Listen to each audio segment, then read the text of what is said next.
Mes amis, ici Captain Hype, et bienvenue dans ce nouvel épisode de Mind-Blowing Theories qui ouvre un projet dont vous réentendrez parler pendant très longtemps.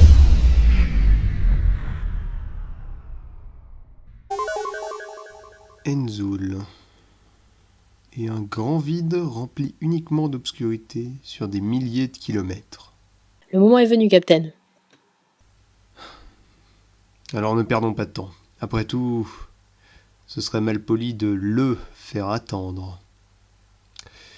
Nous disions donc, mes amis, ici Captain Hype, et bienvenue dans ce MBT très spécial, accompagné d'Enzoul, éminent théoricien de renom aux 1001 qualités plus époustouflantes les unes que les autres. Tu vas peut-être un peu trop loin, là. Dans lequel nous vous présenterons ce que nous pensons être la solution complète, ou presque, à un mystère que beaucoup ont depuis longtemps abandonné.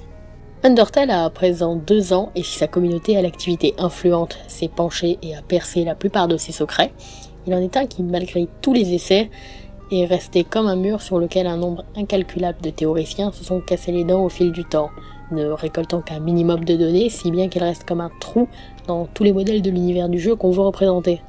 Et ce secret est ce que l'on nomme le mystère de Gaster, du nom du personnage autour duquel il tourne, W.D. Gaster. Et c'est probablement l'un des puzzles les plus difficiles qui a été créé pour l'univers de la théorie vidéoludique. C'est dans ce contexte, et alors que moi-même je considérais que la solution ne serait jamais trouvée ni même approchée, d'ailleurs c'est dans ce contexte-là que j'ai annoncé cet épisode à la base, qu'il y a 9 mois se forme petit à petit une équipe sur le tas, au sein de mon Discord, dont assez rapidement Enzoul et moi-même prenons la tête. Très rapidement, des avancées gigantesques sont faites, certaines qui ne concernent même pas Gaster. Ceux qui suivent mes vidéos de près s'en sont rendus compte dernièrement, en fait, certaines trouvailles dont je parle ont été faites dans le cadre de la recherche sur Gaster alors qu'elles n'ont rien à voir. Tout le monde pouvant participer aux recherches en y ajoutant ses trouvailles, le tout avance vite.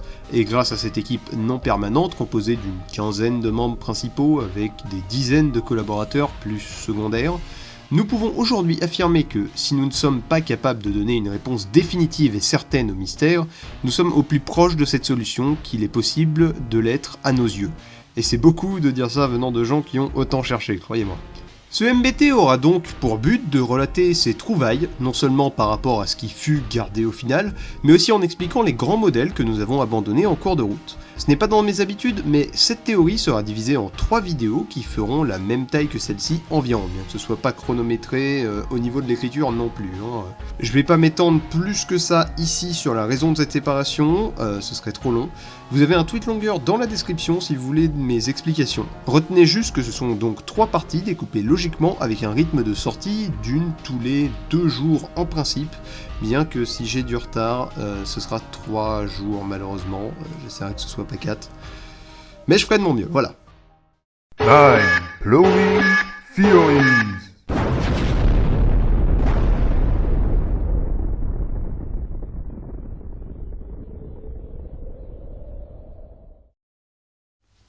Nous allons enfin pouvoir commencer, mais juste avant ça, on va vous expliquer comment nous allons procéder d'un point de vue logique.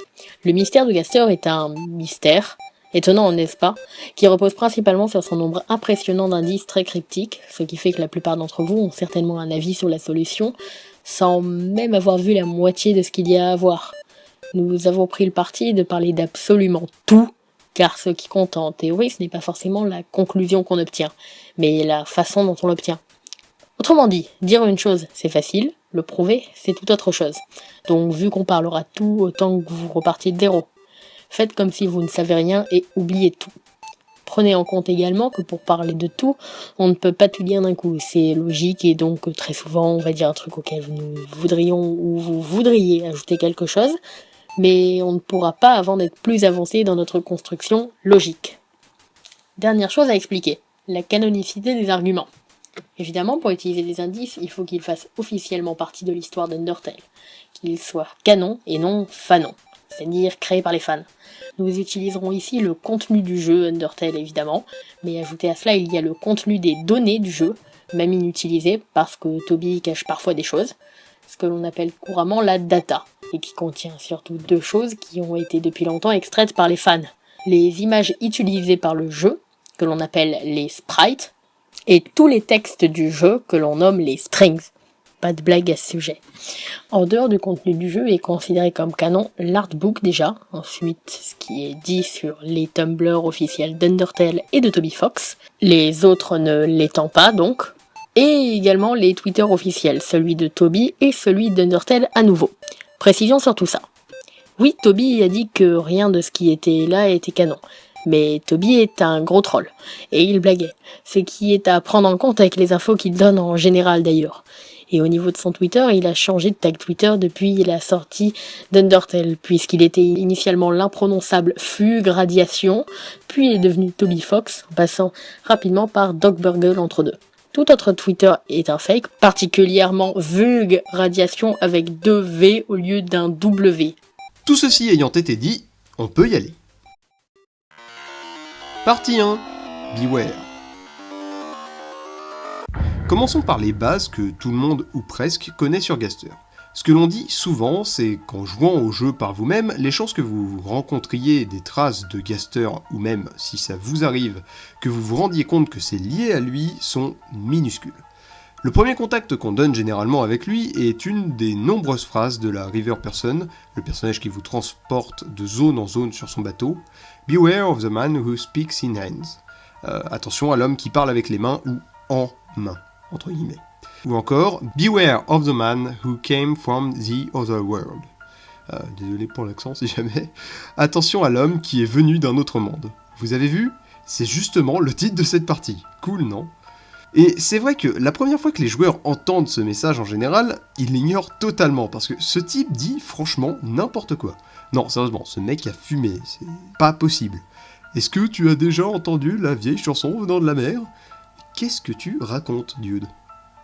Mais ce message est souvent considéré comme une référence directe au docteur W.D. Gaster, ou devrais-je dire Wing-Ding Gaster. Un nom qui est la fusion entre Wingdings, une police d'écriture cryptique utilisant pas mal de mains, justement, son utilisateur parle donc en main ou avec les mains, et la famille de police Aster ayant un empattement assez marqué, l'empattement étant ses extensions aux extrémités des caractères. Ce lien avec les Wingdings est d'autant plus accentué par la présence dans une des salles accessibles du jeu, la salle 264, Room Gaster, dont le nom contient donc le nom de Gaster, d'une certaine entrée 17, écrite en Wingdings, qu'on va garder pour beaucoup plus tard. Cool tout ça, mais le nom sort un peu de nulle part, non ? Qui était ce Gaster ? C'est toute la question, ça. Mais partons de là. Assez complexe parce qu'il faut que je commence par vous expliquer le concept incroyable qu'est le fun. Le fun est une valeur de 1 à 100 que le jeu vous attribue au hasard lorsque vous créez une partie. Selon la valeur que vous possédez, certains événements pourront se produire alors qu'ils n'arriveraient jamais sinon. Également, cette variable était désactivée dans la version originale du jeu, à cause d'une lettre qui était en minuscule au lieu d'être en majuscule. On ne sait pas à ce jour si c'était volontaire pour que les gens aient changé ça eux-mêmes ou non, mais souvenez-vous-en pour plus tard. Dans ces événements, on a un faux numéro à Snowdin ou Couvenage en FR par exemple, ou encore un mystérieux couloir entre 2 salles à Waterfall ou les chutes, mais ce qui m'intéresse le plus ici, lorsque la valeur de fun se trouve entre 61 et 63, l'apparition dans Hotland ou Calciter de ce que l'on nomme les Gaster Followers, du nom de leur sprite. Ces Gaster Followers parlent tous les 3 de ce personnage mystérieux qu'est Gaster. Ils révèlent que bien longtemps avant notre arrivée, ou même le fait qu'Alphys travaille pour Asgore, il y avait un autre scientifique royal du nom de W.D. Gaster. Considéré comme un véritable génie, il créa le corps, source d'énergie pour tout l'Underground, ou Outre-Monde. Mais un jour, une de ses expériences échoua. Il tomba dans sa création, on y reviendra plus tard, disparaissant sans laisser de traces. Il est même dit qu'il aurait été dispersé à travers le temps et l'espace, mais on en reparlera plus tard. Le fait est qu'il apparaît et réapparaît encore et encore dans le jeu, de façon plus ou moins camouflée, avec la Sound Test Room, à la valeur de Fun 65 par exemple, qui contient en plus de 3 autres thèmes inutilisés, et inutile d'ailleurs, le thème de Gaster que vous pouvez entendre depuis tout à l'heure, mais tout particulièrement avec la valeur de Fun 66, qui est celle dont on parlait plus tôt avec le couloir qui s'ajoute entre deux salles. Mais en plus, une fois sur 10, une porte du même gris que les Gaster Followers menant à une autre salle contenant un personnage étrange, sans hitbox, et qui disparaît quand on essaye d'interagir avec le même son que celui de la disparition du deuxième Gaster Follower. Oui, il disparaît. On parle de lui plus tard, et habituez-vous au plus tard, d'ailleurs. On en reparlera vraiment, mais plus tard. Toujours plus tard. Encore plus tard. Ce qui est intéressant, c'est que les fans ont grossièrement décidé que ce personnage, nommé Mystery Man, du nom de son sprite, encore une fois, était Gaster lui-même, ce à quoi il ressemble physiquement en tout cas. Et je pas bien mon gros puriste en disant que rien ne prouve ça et que c'est franchement n'importe quoi, sauf que... en fait, ils ont probablement raison. Et oui, ça veut dire qu'on va enfin pouvoir trancher cette question aujourd'hui. Alors que ça fait 2 ans que personne n'arrive à prouver quoi que ce soit, bien que, étant donné que la solution que tout le monde a retenue est la bonne, moi et Enzoul suspectons un petit peu que peut-être les premières personnes qui ont considéré que le Mystery Man était Gaster avaient les preuves, et que ça s'est perdu, peut-être. C'est une théorie comme une autre. En tout cas, le fait est que c'est prouvable. Pour ce faire, il va falloir parler de la raison même pour laquelle ce MBT Undertale est le numéro 666. Autre que le fait que j'ai besoin de la théorie 10, évidemment.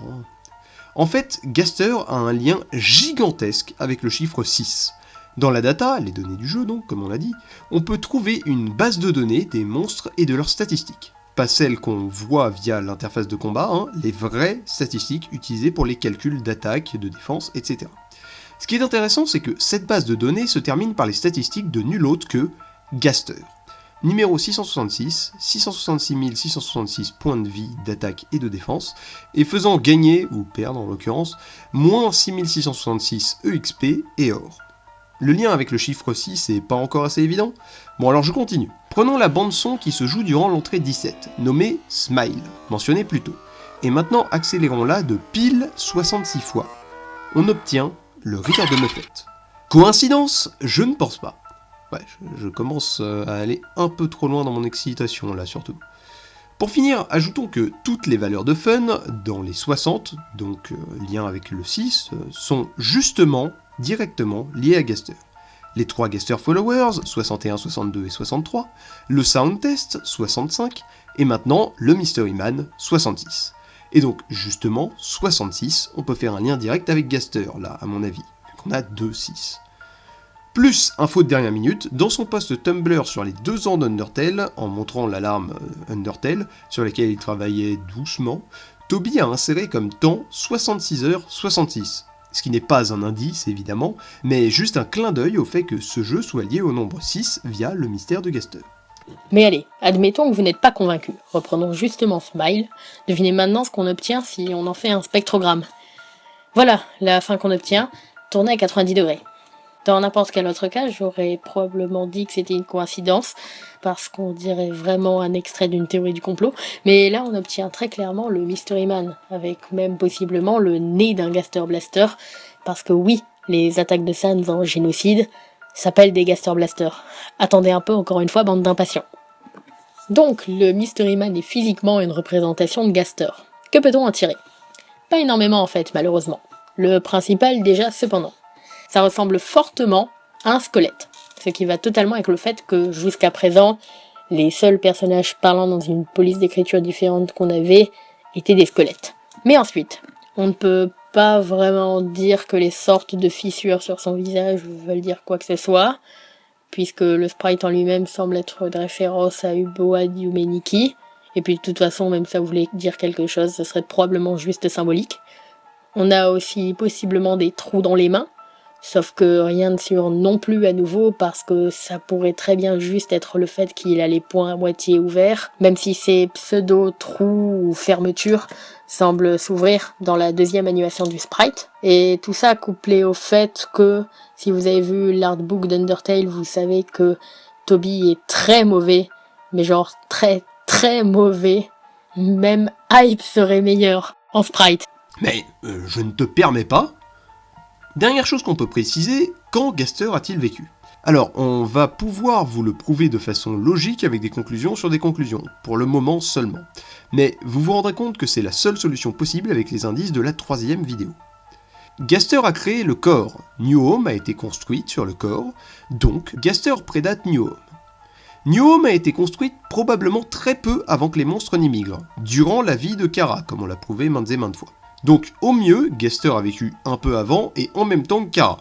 Mais comme on n'a rien qui nous montre un lien entre deux, et que ça irait à l'encontre des indices qu'on garde pour la 3e vidéo, encore une fois, il y a bien plus de chances que Gaster ait vécu totalement avant la vie de Kara dans l'Underground, et même la vie de Kara tout court.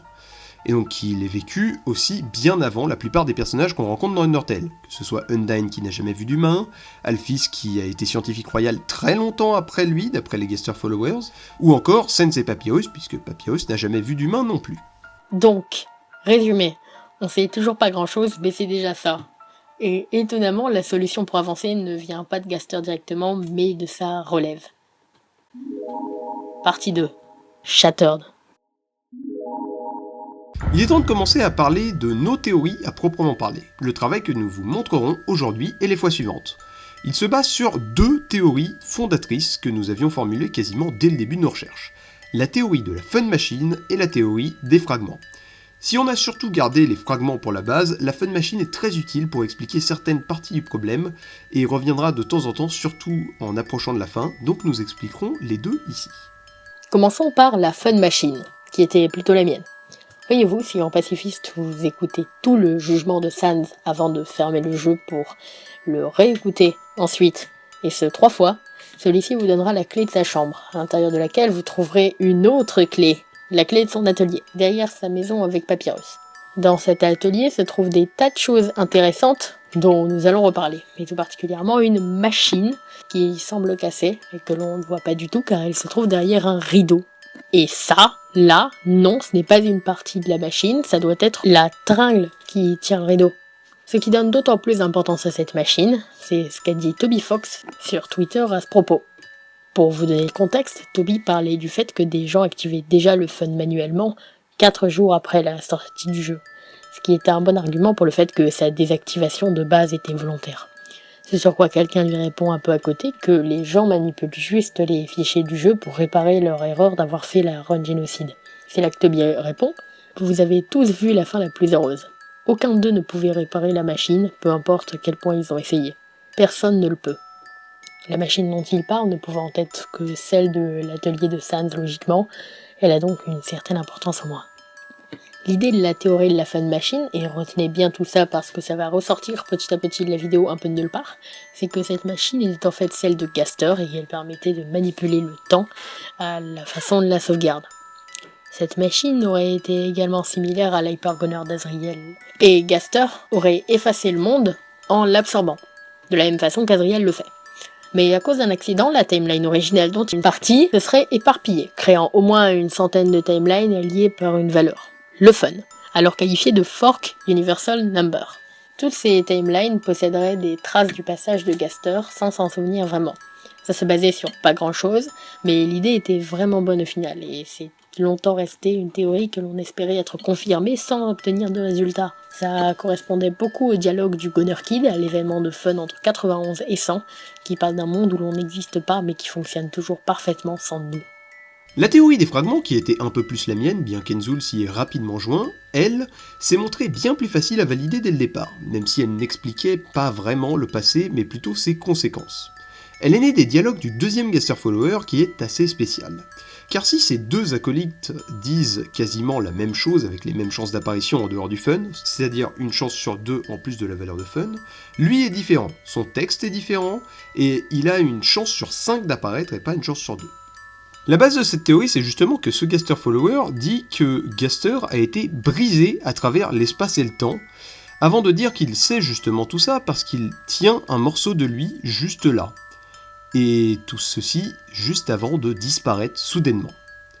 Ceci ajouté au fait que l'on a justement vu des apparitions de Gaster via le Mystery Man, les avertissements de la River Person, et le fait que le troisième Gaster Follower dise qu'il est impoli de parler de quelqu'un qui écoute en parlant de Gaster, on en conclut donc que Gaster n'est pas vraiment totalement mort étonnamment, et qu'il reste des fragments de lui un peu partout. L'idée exacte serait qu'au final, chaque événement de Fun serait de près ou de loin lié à lui et à son histoire, comme pour la Fun Machine au final. Mais que c'est tout ce qui reste de lui, car ce que l'on remarque assez vite, c'est que, mis à part les fragments qui sont directement liés à Gaster et la River Person, sur qui on va revenir plus loin, personne ne semble même se souvenir que Gaster ait existé. Comme si toute trace de sa personne avait été effacée, mais que son travail était resté, via le corps par exemple. Ce qui peut encore une fois être soutenu par le Gunner Kid, un monde où l'on n'existe pas, donc où Gaster n'existe pas, mais qui fonctionne tout de même parfaitement, mais où toutes les créations de Gaster sont restées. Puisque ça semble mieux marcher pour le moment, continuons sur les fragments, et laissons la Fun Machine de côté pour le moment, puisqu'elle reviendra souvent, vous verrez. Si tout le fun est lié à Gaster, alors comment ? Parce que dans cette théorie, on associe plus le fun au terme Fragment Universal Number, ou bien Fragment Universally Numbered. Que ce terme ait vraiment un sens ou non, ça donne l'idée qu'on a derrière.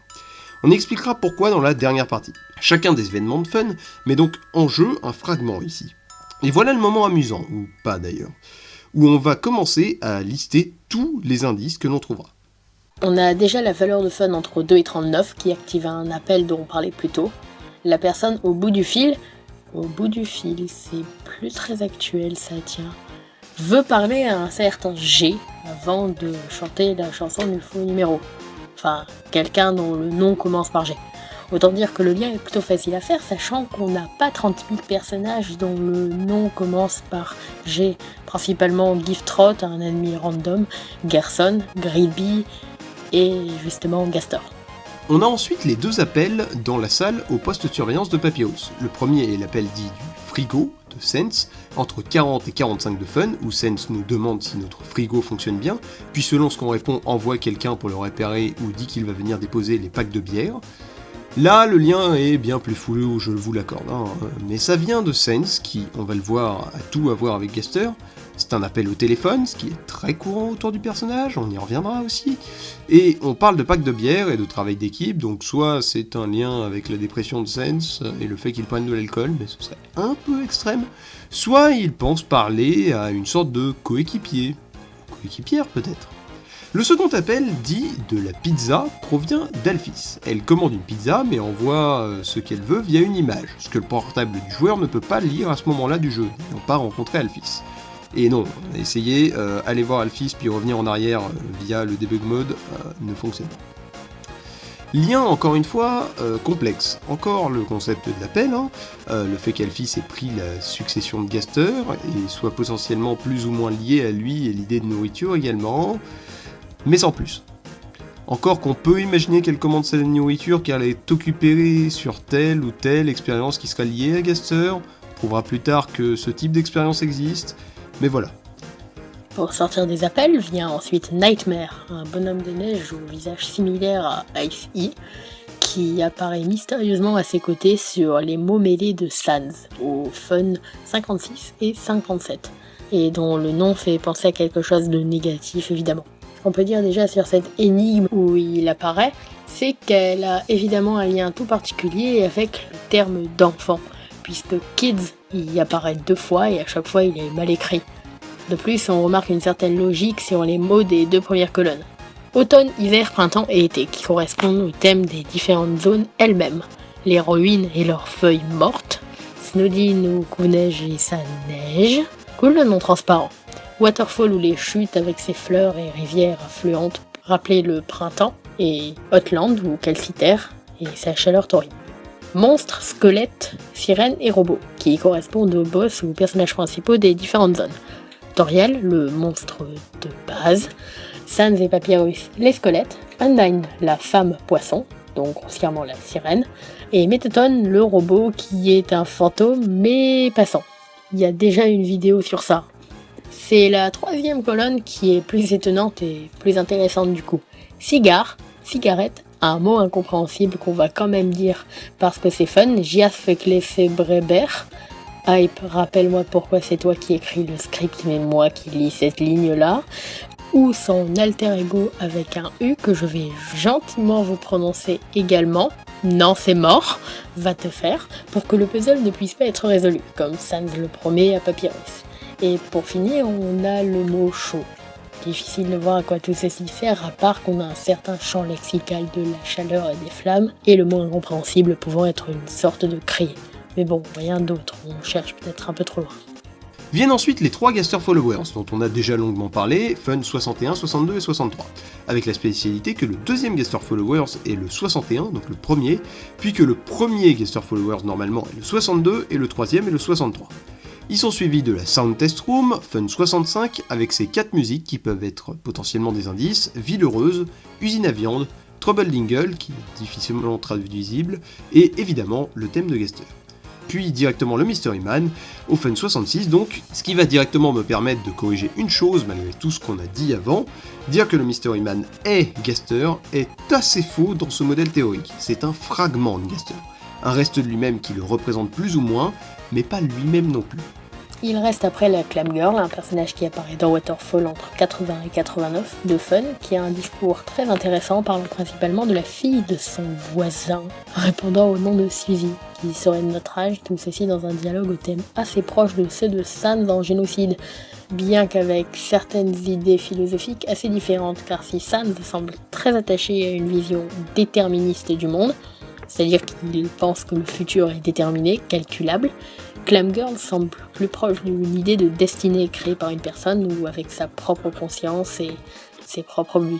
Bien que l'idée générale que le futur est déjà écrit soit présente chez les deux personnages. Pour ce qui est du lien avec Gaster, il va falloir attendre encore un petit peu pour pouvoir le comprendre, bien qu'on y discerne déjà chez Sans le côté plus mathématique qu'on pourrait rapprocher de la position de scientifique royal de Gaster. Et pour finir, nous avons Gunner Kid, ressemblant au Monster Kid mais avec la couleur des Gaster Followers, et qui, comme dit plus tôt, parle d'un monde où l'on n'existe pas, mais qui fonctionne malgré tout parfaitement, ce qui semble totalement être un indice sur ce qui est arrivé à Gaster.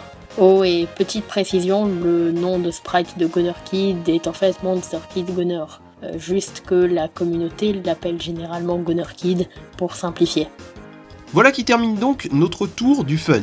Il est compréhensible que pour l'instant vous ne voyez pas forcément le lien avec Gaster pour tous ces éléments, mais c'est normal, il va nous falloir expliquer les liens avec bien d'autres indices pour tout comprendre. Donc suivez-nous pour le moment. La théorie des fragments pousse l'interprétation de ce que dit Gunner Kid à son maximum en fait.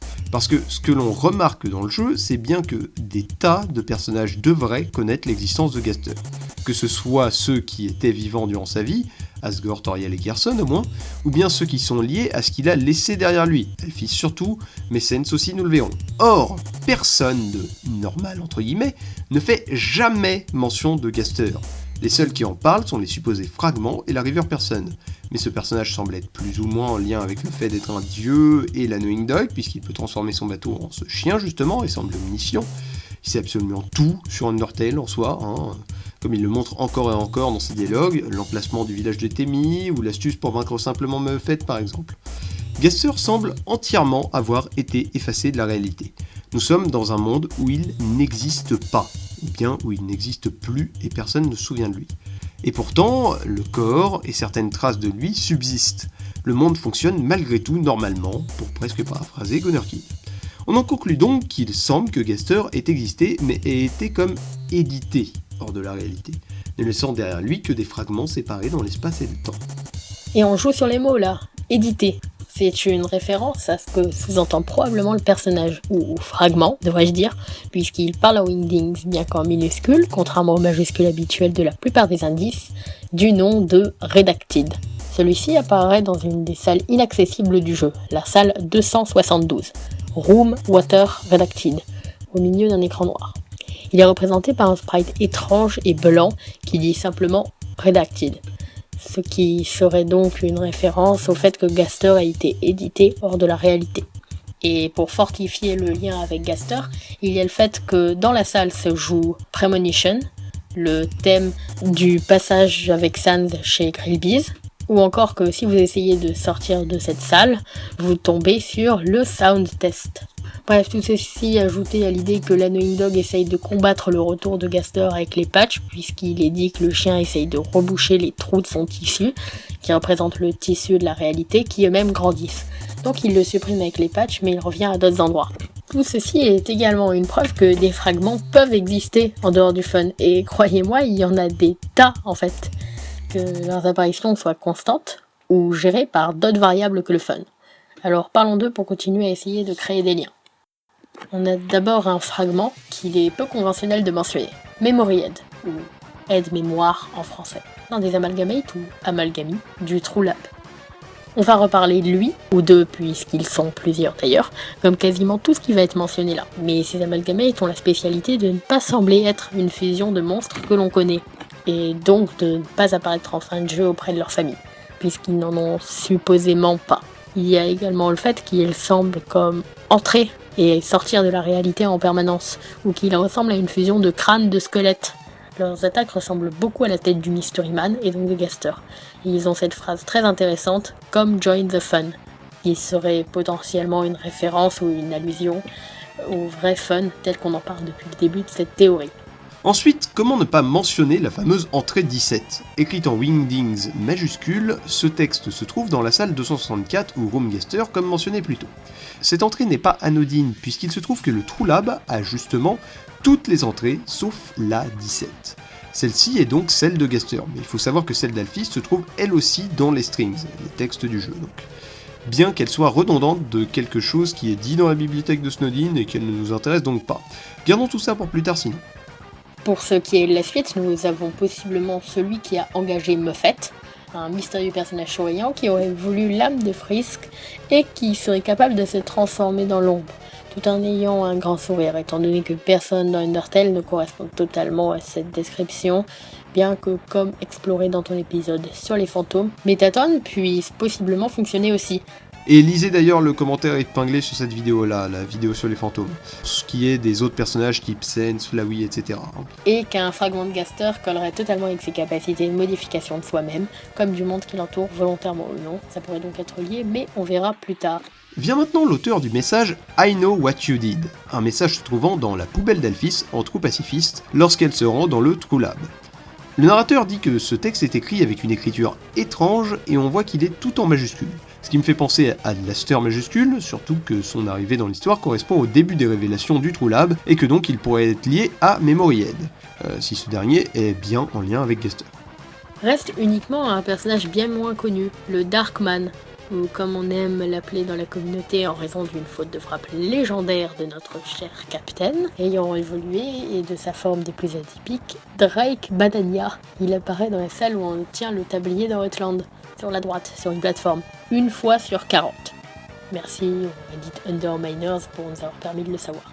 C'est juste un sprite basé sur la même chose que les mercenaires du corps, et qui, lorsqu'il est approché via le debug mode, n'a ni dialogue, ni hitbox. A noter qu'il y a toujours la possibilité que celui qui a engagé Muffet, s'il est bel et bien lié à Gaster, puisse être également le Darkman, mais on n'a pas plus de preuves que ça, par le fait qu'ils soient tous les deux à Outland, et ça suffit pas vraiment puisqu'il y a également beaucoup d'autres fragments de Gaster à Outland.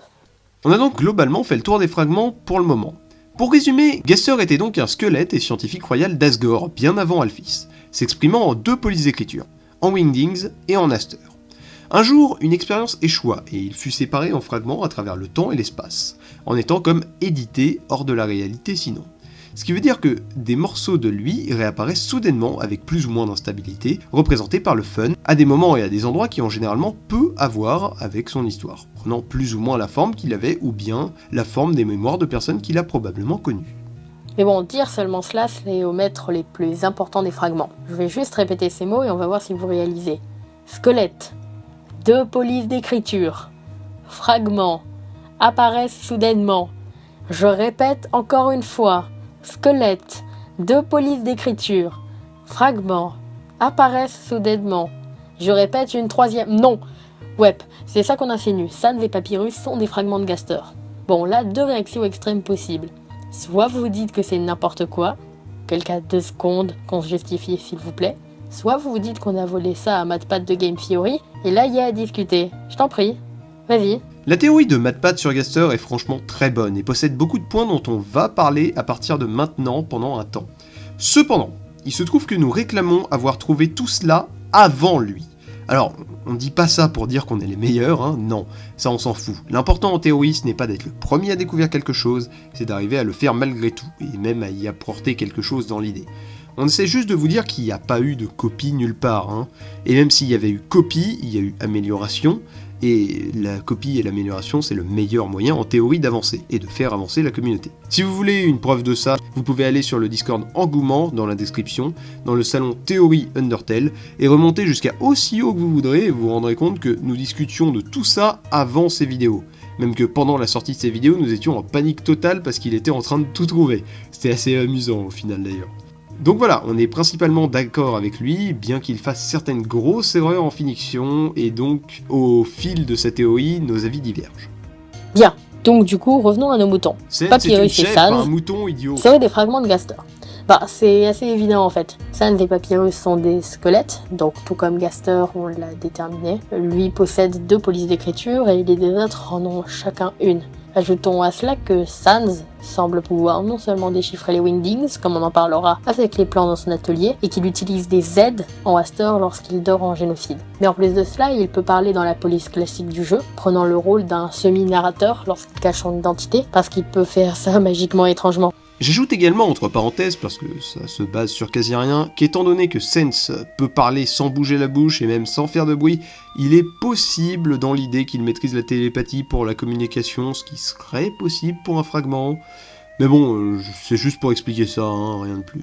Puis on a l'origine même de ces 2 squelettes, expliquée par la vendeuse de Snowdin. Un jour, ils sont apparus de nulle part. Ce que des fragments auraient fait. Alors à ce moment-là, pourquoi dire que ce sont des frères, ou même que Sans est plus vieux que Papyrus? Bah en fait, pour leur différence d'âge, ça n'a jamais été clairement précisé. C'était surtout une surinterprétation des tweets de Toby. Et le fait qu'ils soient frères est potentiellement plus figuratif qu'autre chose. La dernière chose à remarquer, c'est que si ces 2-là sont des fragments, ils semblent extrêmement stables. Ils seraient donc certains des plus gros fragments, au point même où, assemblés, ils pourraient potentiellement quasiment donner ce qu'était Gaster.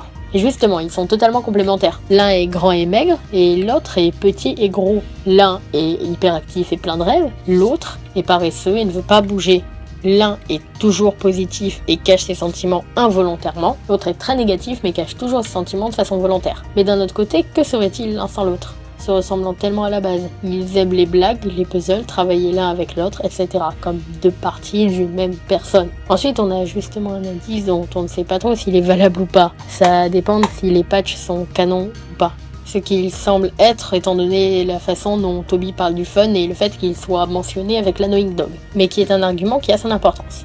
Si Sans et Papyrus sont les plus gros fragments de Gaster, ils ont en grande partie son âme. Et bien dans la première version du jeu, en 1.000, durant le combat contre Azrael Dreamer et particulièrement contre les âmes perdues, Sans et Papyrus étaient désignés comme une seule âme. Ça a été modifié ensuite, mais l'erreur semble être un peu trop grosse tout de même, puisque non seulement le nom âme perdue était au singulier, mais le verbe était également accordé avec. Ah oui, et on a aussi le fait que tout comme Sans semble lié psychologiquement à Clam Girl, on a Papyrus et un des Gaster Followers qui sont similaires. Quand Papyrus est sur le point de mourir, sa tête descend jusqu'à sa main gauche, et il se trouve que le Gaster Follower qui parle justement du fait que Gaster ait été dispersé à travers l'espace et le temps, tient un objet dans sa main gauche. Enfin bref, regardons leur lien avec Gaster directement. Papyrus déjà, parce qu'il est le plus simple. Le plus gros argument, c'est sa peur incontrôlée à la vision du corps, alors que c'est dans son personnage d'être rempli de beaucoup trop de courage. Il y a quelque chose d'inconscient chez lui qui lui fait craindre ce lieu, un très mauvais souvenir. Ce qui est un choix de mots intéressant parce que ça fait écho au Memoryhead qui donne l'objet mauvais souvenir. Justement, Papyrus a l'air d'être un fragment se souvenant de très peu, et avec un inconscient très fort. Par exemple, il n'est pas du tout choqué par le fait que Sans manipule le temps et l'espace, alors qu'il n'a l'air de rien y connaître. C'est normal pour lui. Ou encore, il est possible qu'il possède des Gaster Blasters, auxquels on arrive enfin là, mais qu'il trouve ça normal également d'en avoir. Comme le sous-entend un dialogue ajouté dans la même mise à jour que celle activant le fun, si l'on épargne Papyrus en génocide et qu'on fait le rendez-vous avec lui. Un dernier point sur Papyrus, et la plupart des gens, Enzo le premier, Oh hell no! n'aiment pas vraiment cette possibilité à tel point que c'est devenu une blague. Hell yes! Mais mon esprit de théoricien se sent obligé d'en mentionner la possibilité. Papyrus pourrait voir ou connaître le futur. En partie en tout cas. Il est montré encore et encore dans le jeu qu'il arrive à prédire ce qui va se passer. Le buisson en forme de sa tête, lui conduisant sa voiture de course sur l'autoroute, bien que pour le coup ils disent qu'il aimerait le faire, et non pas que ça va arriver, donc peut-être qu'il y a joué un rôle, Ou encore, dans un appel avec Undyne, il semble savoir à l'avance que Mettaton a des yeux. Enfin bon, il y en a encore un peu plus, mais gardons ça pour plus tard. Pour ce qui est de Sense, le plus simple est le fait qu'il ait des pouvoirs qu'il ne devrait pas avoir. Le fait de pouvoir passer d'une salle à une autre comme bon lui semble surtout. Chose que seul un fragment, un être étrange qui manipule un peu la réalité telle qu'elle devrait être, peut faire. Mais ces liens vont beaucoup plus loin que ça, et je vous propose qu'on voit ça dans la prochaine partie, car Sense est la clé de quasiment tout le reste du mystère. Mais tout ceci sera pour la prochaine vidéo. Juste 2 petits jours à attendre, ou 3 ou 4 si jamais je suis en retard. Enfin bon voilà, pas beaucoup de temps, je vais au plus vite encore une fois. C'était donc la conclusion des choses les plus basiques sur Gaster, et probablement la partie la plus longue en regardant le script pour le moment. J'espère que vous êtes hypés pour la suite, gardez en tête que si vous avez des contre-arguments sur le moment, on les traitera probablement dans les prochaines parties. Je profite aussi des outros pour vous parler des personnes qui ont aidé à faire cette théorie. Et en ce début de trilogie, je vais remercier le plus évident de tous, Enzoul. Note de l'auteur d'ailleurs au moment où j'écris le script, donc c'est très gênant d'écrire ça, sachant qu'il va lire ça d'ici quelques heures, mais il est vraiment, pour moi, mon total équivalent en matière de théorie actuellement. Cette théorie, et pas mal d'autres pour lesquelles on s'est déjà accordé, je pense à celle du placement de Breath of the Wild dans la timeline Zelda par exemple, a été faite avec autant de participation de moi comme de lui. Voilà, donc vous pouvez clairement vous attendre à réentendre son nom, si ce n'est sa voix, tellement elle est sensuelle et sexy. Un jour, même après Gaster. Bref, sachez qu'il fait également des tas d'autres trucs, dont administrateur sur Engouement, mon Discord, donc vous pouvez trouver un lien à jour dans la description si cette vidéo est assez récente, sinon dans une vidéo plus récente, ou encore, il est aussi l'auteur d'Hypology, qu'il serait beaucoup trop long d'expliquer ici. Si vous voulez le suivre de plus près, je vous invite à aller voir sur Twitter, ou sur son blog Nintendo Master, où il a notamment posté ses spéculations sur Mario Odyssey, sachant que je m'y pencherai pas moi-même avant la sortie du jeu, voire bien après, je vous le conseille franchement, vous trouverez tous les liens dans la description. Sinon, j'espère que cette vidéo vous aura plu, n'hésitez pas à liker, commenter, partager et à vous abonner si c'est le cas. On se retrouve dans très peu de temps pour la deuxième partie qui portera plus sur le passé de Gaster avant sa mort, et sur ce, Captain Hype Et Enzoul. out.